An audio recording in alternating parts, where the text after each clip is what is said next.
तर मराठी भाषेवरून हिंसाचार मान्यच नाहीये। महाराष्ट्रात राहणाऱ्यांना मराठी आलीच पाहिजे।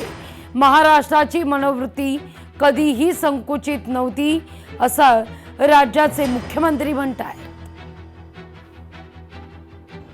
भाषेचा जिथपर्यंत प्रश्न आहे, मला असं वाटतं की स्वभाषेचा अभिमान हा असलाच पाहिजे। मराठी भाषेचा अभिमान हा असलाच पाहिजे। महाराष्ट्रात राहणाऱ्या प्रत्येकाने मराठी भाषा शिकलीच पाहिजे। आणि मला निश्चितपणे असं वाटतं की जे लोक या महाराष्ट्रात वास्तव्याला आहेत ते मराठी भाषा शिकण्याचा प्रयत्न करतील। जे शिकले नाही आहेत त्यांना शिकवण्याचा प्रयत्न आम्ही करू। पण भाषेच्या आधारावर हिंसा, भाषेवर विवाद, भाषा येत नाही म्हणून कोणाला मारणं हे आम्हाला मान्य। विकास दर जर कायम राहिला तर 2-3 वर्षात महाराष्ट्र सिंगापूरलाही मागे टाकेल असा विश्वास राज्याचे उपमुख्यमंत्री एकनाथ शिंदे यांनी व्यक्त केलाय। मुंबई आणि ठाण्यात विकास कामं जोरात सुरू आहेत असंही शिंदे म्हणतायत। महाराष्ट्र देशाचा मॅन्युफॅक्चरिंग हब म्हणून ओळखला जातो। सर्वाधिक थेट परकीय गुंतवणूक महाराष्ट्रात येते।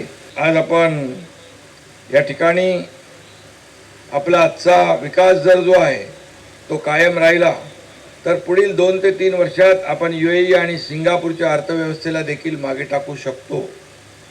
आपण देशातील पहिली $1 ट्रिलियन ची अर्थव्यवस्था महाराष्ट्राचीच होईल असा ठाम विश्वास देखील या ठिकाणी व्यक्त करतो।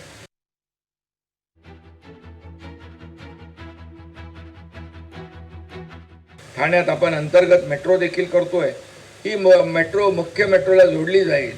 मुंबई आणि ठाणे शहरामध्ये आपण पॉट टॅक्सीचा देखील नवीन उपक्रम हाती घेतलाय, त्याचा शुभारंभ देखील झालाय। आदरणीय देशाचे प्रधानमंत्री नरेंद्र मोदीजी यांनी एका बैठकीमध्ये सुतोवाच केलं होतं आणि त्याची अंमलबजावणी देखील पॉट टॅक्सीच्या माध्यमातून आपण करतोय। या ठिकाणी रुंद रस्ते, मेट्रो, पॉट टॅक्सीमुळे प्रवास अतिशय सुकर होणार आहे। ठाणे शहराची वाहतूक कोंडी कमी करण्यासाठी कोस्टल रोडचं काम युद्ध पातळीवर वेगाने सुरू आहे। हा मार्ग ठाणे शहराच्या बाहेरून जाणार आहे, त्यामुळे ठाणेकरांची वाहतूक कोंडीतून मुक्तता होईल।